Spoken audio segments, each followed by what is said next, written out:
Walking up to our location, it is below freezing, fog out, Donner Lake. The dock is covered with ice. My name is Lucky. I've been a working commercial photographer for over 10 years, and I've worked with brands from MGM, Patagonia to LinkedIn. Me, as a professional photographer, I'm a craftsman. When I envision something, I can create that vision. What I intend to do happens.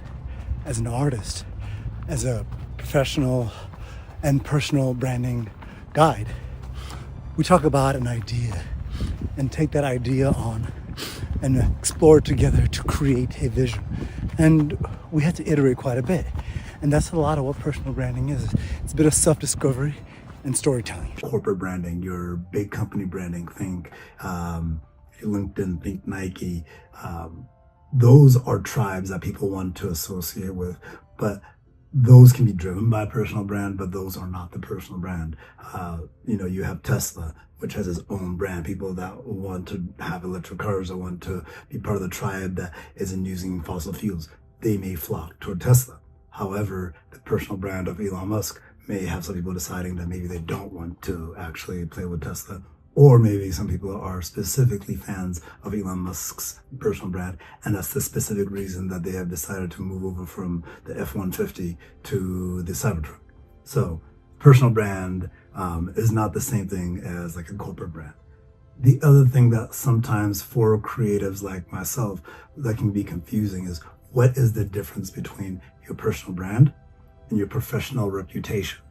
I know that those two things seem sometimes similar and they can be associated. One thing that you might hear from someone like a Chris Do from the future is that your personal brand is something that what people say about you when you're not in the room. Or, you might have heard Alec Hormozy, he might say something like, it's the value that, your name brings to a project. When you have a professional reputation in an area and your personal brand don't match up, you find yourself struggling professionally because that reputation doesn't match up with the personal brand that you want. Your why.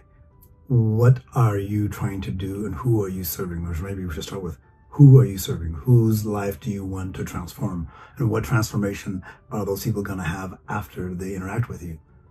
That is the only real question you want to have, is who are you serving and how is their life going to be different after they're done with you? If you can figure that out, the rest of the things that you do here, that's why I call it the foundation or your North Star. Once you understand who you're serving and how you transform their lives, typically from sharing a transformation that you've had in your life or transformation that you have enacted for someone else, through that transformation, if you understand that each time when you're out creating content, you understand who that person is, where they're at, and why they would want to interact with you in order to be transformed in their life, or why they would see you and be like, hey, you know what, this person sees me, they understand where my hurt is, and they can actually change it for me. Hopping on this side of the camera, I find myself starting over, and I figure you can come along on the journey with me on how to actually build your personal brand, because even though I have years of shooting experience on the other side of the camera, I understand that when you have 3 different creative things you're doing, you're a painter, or maybe you're a yoga instructor, or maybe you have a real estate business and you're an interior designer. You have several different things and you want to tell a consistent story. And you also have your hands in a lot of pies. The time to be able to tell a consistent story is difficult to find because you're busy creating. You are a creative. Here.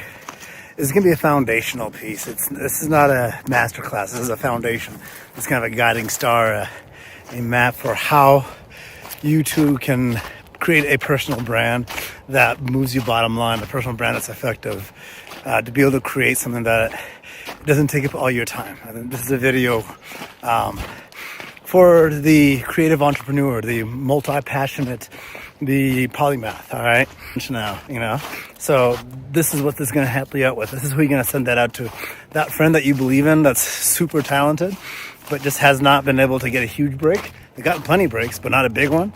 This is going to help them out so that they can grow their bottom line in an effective way, in a way that's not stressful, all right? So now that you understand whose life you're transforming and where they are, you can start dialing in. Well, where would they find you? Where would you interact with them? Because that's where you're going to be creating your content to live. And that's really important for you to understand that the reason you have to start with your why is because everything you're going to do moving forward is going to be about supporting that who and why. So if you're not doing things that are moving things forward on your who and why, then you're probably not doing things that are going to be making a difference in your personal brand. Understanding also who you're talking to will help you with your voice that you have when speaking to them. Everything is based on your who and why. Understanding who's going to be on your side, who are your potential allies, who are associated businesses, who are associated people, who you can collaborate with, who is your competition. Understanding your competition really well is super useful, and if you don't know your competition, it's really hard to beat them. It's also hard to research what other people are looking at before they see you. For that transformation, we can look at, well, where will this content live? In real life, if you're doing a talk, if you're going to a networking event, is this going to be on your business card? Is this going to be on a flyer? Is this going to be behind you on a TV when you're speaking? Is this going to be something that you bring with you to a podcast? You know, when you're sending out a media kit, are you going to be having a craft fair? So you want to be able to have a little bit of information about you. Are you going to be pushing yourself to be on the news, or are you going to be working with some of the people in your group to be able to do these things? Understanding where the stuff lives is going to be helpful. If your customers are on LinkedIn, make sure your content's for LinkedIn. If it's going to be on Twitter, make sure stuff's going to work for Twitter, okay? And that's going to change the orientation that you shoot in, understanding where they're at, your portrait mode or your landscape mode. The main tip here to make sure this works is work with somebody else, work with the community, have a clique, get a gang, have a creative gang, have a little personal branding, triad. Find 2 other people that are down to play with you, down to work with you, down to be in business, not necessarily with you, but in collaboration with you. Do this with them. Agree that, hey, you're all going to build your personal brands together, helping each other build your personal brands, and watch as you're most successful by doing that. If you spend the next month, next 2 weeks, dialing down the people that you want to work with, finding them, and coming to this agreement, you will be further along than if you spend every day the next 30 days working at your business, because telling that story by yourself is a lot harder. You have heralds when you do that. You have other people to help tell your story. So don't take that lightly. Don't dismiss the value of having some support. This is a really dodgy area to be slipping in. I mean, it looks ugly, and it's a lot harder to do than than it really should be. All right. So having allies is a really key thing, and it'll come into the other parts of making this creation, because it can remove a lot of the more challenging ways that content is made. Especially if you need a few people, someone's a graphic artist, someone's a photographer, someone that knows video, someone's a stylist, someone that knows PR, someone that maybe knows some legal stuff. Whatever your collection of people are, having people that do it together, you'll get further. As you build your composition, you know if you're going to have copy meaning word, how big your face needs to be. If people are willing to zoom in and look at a photo, they're going to have the capacity to do that, right? You know that if your words are going to be driven principally by the captions below, or they're going to be driven principally by something you have on the page. Will you have something there to support everything else? Are you making something that's going to end up having wording on it? You need to have negative space. You need to have space aside from you, so you'll be able to put those words in a non-distracted format, while also not taking away from the main story in the photograph or the video. The other things that you think about in composition is, who is your subject? Typically, your subject may not be you. If you're in a photograph and you're doing personal branding, and you are taking your own photo, someone's taking it for you, the thing that may actually be the hero is the activity you're doing, so that people understand what you do or what services you offer. So you, in that case, are the supporting actor. That's kind of what I mean by understanding your composition, understanding who the subject is, which might be yourself, it might be your background, it might be your activity, who the supporting characters are, which again, same set of people here. Where you are, your scaling in a photo or in a video really changes things, right? What colors you are. I make sure to keep myself relatively warm and cool while my background is mostly warm, so that way you can still see me. I still have my vibe, but I'm still separated from my background. That's what I mean by that composition. The other components of your composition you keep in mind is what are you wearing? Your attire needs to speak to your brand, needs to speak to your story. The colors of it need to also be in support of the story or the characters. If your background, and you know your background is going to be warm, maybe you want to wear a cooler color. If your background is going to be complicated and you're going to have a lot of lines, maybe you avoid having a lot of textures and lines in that. That's a component of the composition. If you're someone that speaks to a great deal about beauty products, part of your composition may be making sure that you yourself are well beautified and you are well put together. If you are a medical professional and you don't want to spend most of your time proving who you are, that social proof can be your uniform. You can put on those scrubs and now we understand who you are. So that's a component of your composition, your jewelry, the furniture you have. The other components of your composition is your location, like where we are here. This location is a big part of telling that story, and that's a major part of that. As an environmental portrait photographer, which means I'm a portrait photographer that photographs people in their environment to support the story of who they are. I hope that makes sense. You want to keep in mind what your environment is, where your light source is coming from, what your ground is, what color your ground is, how shiny your ground is. Is it reflective or not reflective? All of those things will change the nature of your light on your subject. It will change the nature of your composition, whether you have negative space that you can use because of a singular uniform thing like trees or a blue sky or a lake or fog. That's probably an accident that we ended up here, right? Or you might want to be able to use scale. So whether you're in the mountains or you have a view of the mountains can change how that comes together, right? When you're rock climbing, whether you're observing the rock climber from below or you're up there and you're looking from above them and you're looking down to them so people can tell what that height is. Those are the different ways you change your composition. I know a lot of times when people talk about composition, they talk about the rule of thirds. You got something here, you got your other stuff here, and you put someone in between, and as long as you're in those lines, those work. I understand those are some easy ways to try to remember some stuff, but keeping things to those hard, steady rules will have your mind racing instead of composing. What you want to do is concentrate on what are you trying to talk about. If you see your subject, make sure you pull that subject up front. If your main thing is the activity, make sure that is profiled in a way that is big and easy to see. You got to make sure you do that by color or by scale or by where in the photograph they are, right? Or in the video they are. And how much do you concentrate on that? Okay. Now we know what we're shooting, who we're talking to, and now we also know how to put ourselves in the scene to tell our story. Now we get out our stuff, we get out our camera, because knowing all those things before you pull out your equipment helps you be able to, if you're doing anything with video, the main set of tools that you're going to need are going to be around audio. You need to have high quality audio. Video is audio. As a photographer, I figured I would have a huge advantage in YouTube because I understand lighting, I understand composition. This is great. I'm going to win all day long. But I quickly realized that if my audio sucks, no one wants to watch any of this. Other audio things. I have a mic for podcasting. Pick one of those up, it attaches to my iPhone, attaches to a professional camera. That's a really easy thing to do. Get yourself a lavalier mic. These are all things. This mic is a little bit pricey, but a lavalier mic, you can get a cheap wireless one. I got one for $30. Okay. Now we talked about you're making sure your location is good because that takes a whole lot. The next thing. The next part you want to consider is, can your tool be used in the place you want to use it? If you're going to be doing a video in a national park and you want to fly your drone, you might not be able to do that. Keep that in mind.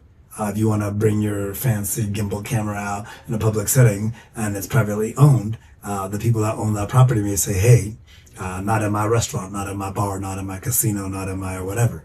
So keep in mind how your equipment can be utilized. Also, make sure your equipment can do the thing that you need to do. Mobile devices have a lot of capabilities. While professional devices can do them better, professional devices, I consider those to be like a race car. A race car probably has air conditioning or a good sound system, comfortable seats, or nice suspension. It was not good on gas. Bad maintenance. I mean, you can go through and name why, like, a Formula One car is a terrible car, but yeah, that is the best car you can get for racing because it has the most amount of control, and it requires professionals to control those things. I'm going to say that again. Professional equipment requires professionals to operate them. So if you want to play with professional equipment, expect to put in a professional amount of time to be able to control it. You will get better results, but you will also have to put professional amounts of effort into being able to get those results. Now, lighting is something that's typically difficult to do. You want to replicate the sun. That's really what you're trying to do. Wherever the sun might be, try to replicate that. Start there. Try to make it look like the sun. Maybe the sun bouncing off some buildings. Maybe it's a red building. So light, red reflector, one light. Don't do, I got like 4 lights going on in here, maybe 6, I don't know. Don't do that, okay? Until you understand how to build light, do one light, have it so that way you are visible. That quality doesn't matter at the beginning. Your audio does. If your audio sucks, it doesn't matter what you do with your light. Easy thing to do is find yourself a nice window, something with a big light source. Do that. Or if you're outside, keep in mind, if it's noon, no one looks good. I don't care if you're a top model or not. Noon, no one looks good at noon. Don't do that noon light. If you're a client and you're watching this and you're trying to do a shoot with someone, don't insist that you have a noon shoot with your photographer. They're gonna be mad at you, all right? So here's the hack that really will like blow you up faster than anything else. If you can think of one person that you can call and they're down to create, they're the person that you know will come through, right? And if you're that lucky that you have that person and you can look them in the eye and say, hey, I agree with you on your team, you're my team. And if we're never on the same team, we'll tell each other and we're going to do this thing together where we're going to grow. I'll help you all the time you help me. It's a formal thing. Like you look each other in the face, you and your best bro, all right? Holding hands, bros, and like, hey, we got this together, me and you, right? Better than 2. Find 2 people, so you have 3 of you. You have a trilogy. This is the magic number. 3 people on a mission where they're supporting each other will create magic. Have them be the person that has your elevator pitch. Whoever you serve, whoever you are transforming, have them introduce you that way. That's the agreement you can have, like, hey, when you're out networking together and you're in a group and everyone's introducing yourself, instead of you saying, hey, my name is Lucky and I help people tell the stories to change the bottom line. Have your best buddy Dave tell you, have Jakeem tell that story, be like, oh, let me introduce my friends. Somebody else singing your praise is better social proof than anything you can get online, more than any Lamborghinis that you can show off that you rented, okay? Posing, part of the composition, part of your equipment. How you pose in your photograph is still informed by your first decision of who your audience is and what your why is, because how you come across always matters. The basic things that you're going to always need in anything to be able to figure out what to do is you've got to breathe. The whole time, no holding your breath. That's the hardest thing. We can all tell. Okay, don't hold your breath. Good posture. Sit up straight. Shoulders back. Even if you've got to do it during that period, you feel good, you feel confident. There's no vocation where you feeling bad about yourself is looked at as well. Even when you're doing something edgy, that body conversation, that body language never says just untrustworthy. So, good posture always helps, okay? What to do with your hands? What do you do with your hands when you're not in a photograph? What do you do with your hands when you're not in a video? Use them. It's okay. Like, if they're in the way, it's the digital era. If your hands are in the way, if you're someone that talks a lot with your hands, do it. Be yourself. Good posture. All right. If someone is directing you, and they tell you you're doing stuff with your face, believe them. And then also micro movements. Too much. Just a little bit, right? Just a little bit. Have that power pose. Be welcoming, right? Be an actor. Because you're telling your story. You're in control of your story. So when it comes down to your poses, This is not the time for you to be afraid of being judged by somebody that does not get to determine your future. The other thing is do this in community. Don't do this by yourself. Personal branding is essentially about the reputation, what other people have to say. Involve other people. Don't just go online and wait for someone else to tell your story. Get together with someone that knows you, someone that likes you and trusts you, and have them tell your story with you.